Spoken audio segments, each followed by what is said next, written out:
Saya adalah seorang ibu tunggal berusia 61 tahun. Hampir sepanjang hidup saya diisi oleh perjuangan menjadi seorang ibu sekaligus ayah, membesarkan anak perempuan saya seorang diri. Tidak ada pasangan di sisi saya, tidak ada tempat bersandar. Hanya cinta, pengorbanan, dan satu keyakinan yang selalu saya pegang. Anak saya harus punya masa depan yang lebih baik dari saya. Setiap suapan yang saya hemat, setiap rupiah yang saya kumpulkan, semua saya lakukan demi satu impian sederhana, melihat anak saya bahagia, terutama di hari terpenting dalam hidupnya, hari pernikahannya. Namun kenyataan tidak selalu seperti yang kita harapkan. Ada hal-hal yang terjadi, yang membuat hati seorang ibu seperti saya terluka dan tak bisa berkata-kata.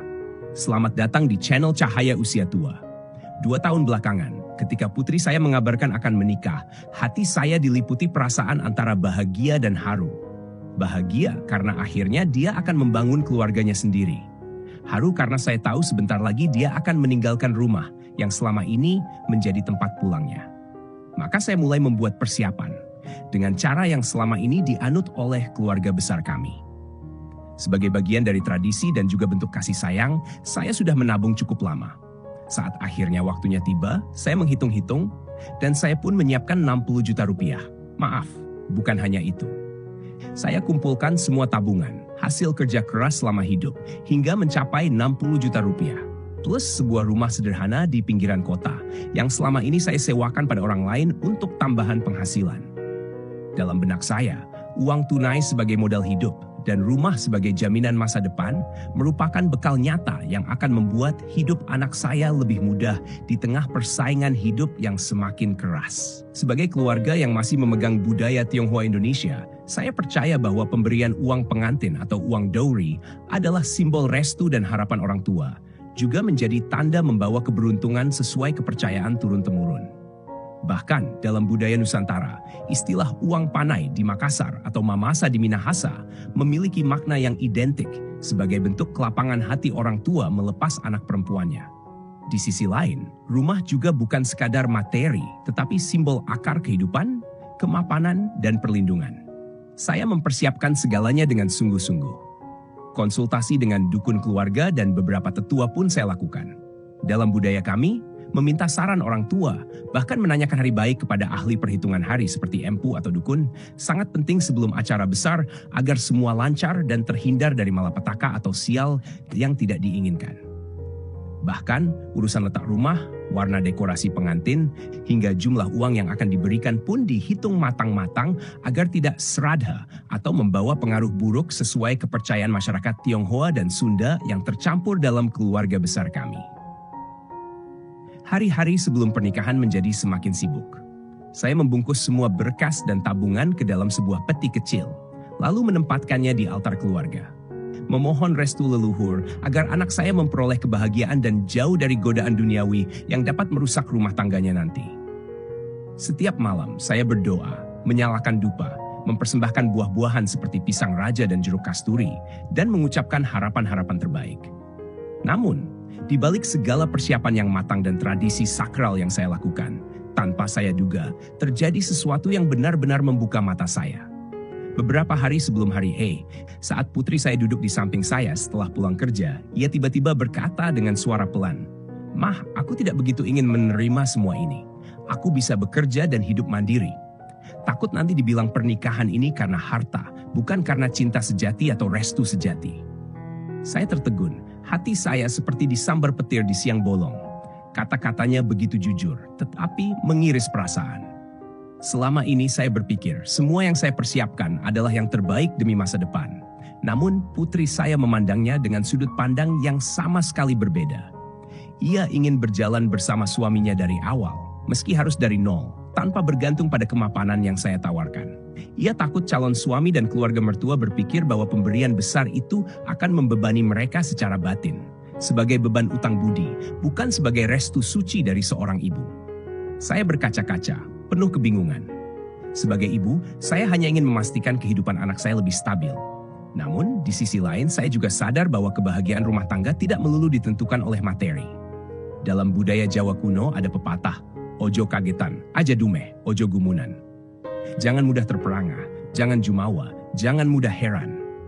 Falsafah ini seolah mengingatkan saya kembali untuk tidak terlalu menaruh ekspektasi pada dunia dan juga pada anak sendiri. Di hari-hari yang penuh keraguan itu, saya mencoba mengingat-ingat ajaran leluhur dan nilai-nilai spiritual yang berakar kuat di tanah air kita, Indonesia. Saya mencari pencerahan dengan mendatangi seorang pemuka agama di vihara tempat saya biasa sembahyang. Saat itu, beliau berkata, semua pemberian yang berlandaskan cinta akan membawa berkah. Namun, jika niat sudah berpadu dengan niat baik sang penerima untuk mandiri, beri dia restu terbaik.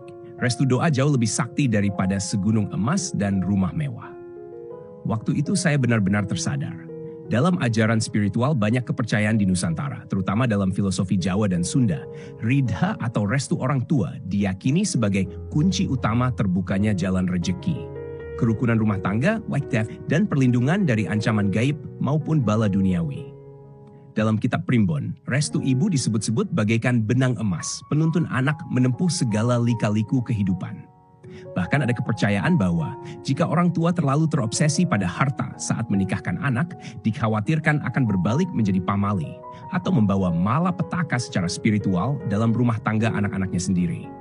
Saya perlahan-lahan mulai menerima pandangan putri saya dengan hati terbuka. Saya berbicara panjang lebar dengan anak saya, menanyakan secara utuh perasaannya. Ia kembali menyampaikan kegundahannya. Apalagi ia merasa jika pemberian terlalu besar, bisa-bisa justru menimbulkan iri hati saudara atau teman yang mengetahui. Saya teringat pepatah Minang, harta titipan, anak warisan. Harta hanya titipan yang sewaktu-waktu bisa hilang, tapi anak adalah titipan Tuhan yang harus dibimbing, dirawati, dan dilepaskan ketika tiba waktunya dengan penuh kasih. Bukan sekadar materi. Pada malam hari berikutnya, saya kembali duduk di depan altar keluarga. Kali ini dengan hati yang jauh lebih ikhlas. Saya menyalakan dupa dan memohon petunjuk leluhur. Malam itu saya seperti mendengar bisikan batin yang mengatakan, jika restu ibu sudah bulat, jangan ada keterpaksaan dalam pemberian. Bimbing anak untuk belajar bertumbuh sebagaimana dulu engkau dan suamimu pernah bertumbuh bersama dari nol. Pagi harinya, dengan penuh keteguhan, saya memutuskan untuk mengubah rencana. Saya membatalkan pemberian rumah dan uang tunai sebagai paesang atau mahar besar.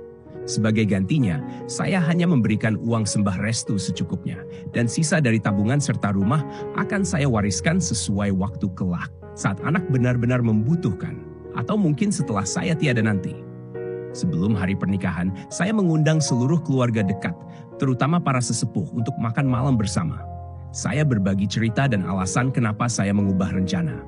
Semua terharu dan menghormati keputusan saya, termasuk saudara-saudara dari pihak ayah. Mereka mengatakan, apa yang saya lakukan sudah tepat, karena tidak semua restu harus berupa materi besar. Dalam adat Batak misalnya, anak perempuan yang menikah hanya membawa kain ulos pemberian ibu sebagai berkah dan perlambang kehangatan, bukan harta dan kekayaan. Pada malam menjelang pernikahan, seperti kebiasaan di keluarga kami, saya dan putri saya melakukan ritual sungkeman, saling memohon maaf dan mendoakan. Saya menggenggam tangan anak saya dengan erat, memeluknya, dan membisikkan restu. Anakku, perjalanan hidup pernikahan itu ibarat sungai. Kadang arusnya tenang, ada pula gelombang yang menghantam. Harta benda memang penting, tapi doa dan restu ibumu lebih kuat dari segala penjagaan di dunia. Jalanilah hidupmu bersama suami dengan niat yang baik, keyakinan yang bersih, dan kejujuran hati. Jangan takut mulai dari nol. Jika ada batu sandungan, yakinlah ibu selalu mendoakanmu, bahkan dari kejauhan. Saat itu, air mata kami sama-sama jatuh. Saya sadar, sebagai orang tua, kadang-kadang kita terlalu khawatir, sehingga ingin anak selalu merasa nyaman. Padahal kadang justru kita perlu memberikan ruang agar anak belajar tumbuh sendiri, menjalani lika-liku hidup, merasakan manis pahitnya kehidupan rumah tangga. Bawalah restu ibu dan doa leluhur dalam setiap langkah kalian. Rumah tangga bukan tentang seberapa mewah rumah, tapi tentang seberapa tulus cinta, kejujuran, dan keberanian kalian dimulai dari awal. Jadikan rumah kecil kalian istana, walau sederhana. Doa ibu akan menjadi pagar gaib yang menjaga kalian. Beberapa hari setelah acara, saya kembali ke altar keluarga, menyalakan lilin, memanjatkan syukur kepada Tuhan dan leluhur atas segala kelancaran. Saya baru benar-benar memahami bahwa segala bentuk mahar atau harta benda tak ada maknanya tanpa restu dan keikhlasan orang tua. Di Indonesia, tidak sedikit pernikahan kandas karena pemaksaan, masalah gengsi, atau kesalahpahaman terkait pemberian dan restu keluarga. Namun jika kita mengedepankan nilai spiritual dan budaya, maka kelak rumah tangga akan kuat, tahan badai, dan penuh berkat. Kini, rumah dan sisa tabungan akan tetap saya simpan. Menanti siapa tahu suatu saat dibutuhkan anak saya ketika mereka benar-benar memerlukannya. Saya tidak akan menyesal. Apa yang saya lakukan adalah hasil kebulatan tekad, spiritual, dan budaya yang saya yakini, bahwa restu orang tua adalah pusaka utama dalam kehidupan anak. Saya percaya, selama anak-anak saya bahagia, mandiri, dan penuh rasa syukur, maka saya sebagai ibu telah melaksanakan tugas saya dengan sepenuh hati. Semoga kisah ini bisa menjadi cermin bagi setiap orang tua, bahwa cinta sejati tak selalu harus berbentuk harta. Kadang, doa yang tulus, restu yang ikhlas, dan keyakinan kita pada anak-anaklah yang menjadi pelindung terbaik dalam hidup mereka. Karena pada akhirnya, warisan terindah bukanlah rumah besar atau perhiasan mahal, tapi adalah nilai, cinta, dan doa yang kita tanam dalam hati mereka, yang akan hidup selamanya, bahkan setelah kita tiada. Bagaimana dengan Anda? Apakah Anda percaya bahwa restu orang tua bisa mengubah jalan hidup seorang anak? Tulis pendapat Anda di kolom komentar. Dan jangan lupa untuk like, subscribe, dan bagikan video ini agar semakin banyak hati yang tercerahkan.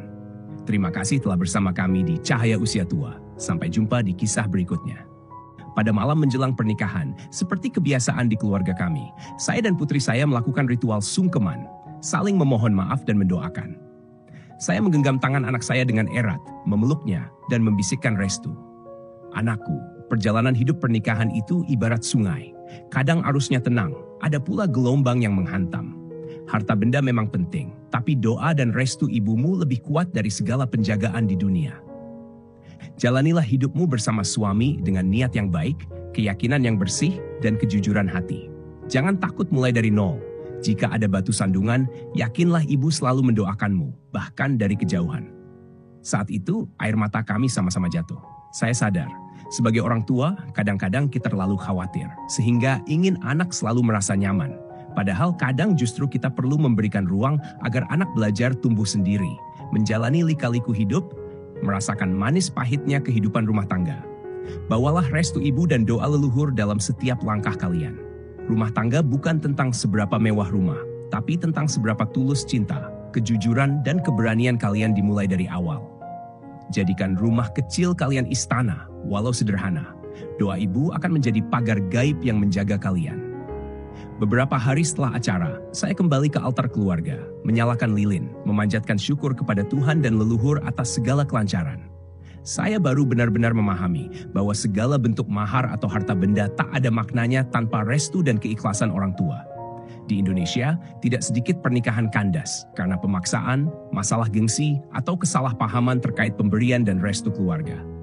Namun jika kita mengedepankan nilai spiritual dan budaya, maka kelak rumah tangga akan kuat, tahan badai, dan penuh berkat. Kini, rumah dan sisa tabungan akan tetap saya simpan. Menanti siapa tahu suatu saat dibutuhkan anak saya ketika mereka benar-benar memerlukannya. Saya tidak akan menyesal. Apa yang saya lakukan adalah hasil kebulatan tekad, spiritual, dan budaya yang saya yakini, bahwa restu orang tua adalah pusaka utama dalam kehidupan anak. Saya percaya, selama anak-anak saya bahagia, mandiri, dan penuh rasa syukur, maka saya sebagai ibu telah melaksanakan tugas saya dengan sepenuh hati. Semoga kisah ini bisa menjadi cermin bagi setiap orang tua, bahwa cinta sejati tak selalu harus berbentuk harta. Kadang, doa yang tulus, restu yang ikhlas, dan keyakinan kita pada anak-anaklah yang menjadi pelindung terbaik dalam hidup mereka. Karena pada akhirnya, warisan terindah bukanlah rumah besar atau perhiasan mahal, tapi adalah nilai, cinta, dan doa yang kita tanam dalam hati mereka, yang akan hidup selamanya, bahkan setelah kita tiada. Bagaimana dengan Anda? Apakah Anda percaya bahwa restu orang tua bisa mengubah jalan hidup seorang anak? Tulis pendapat Anda di kolom komentar.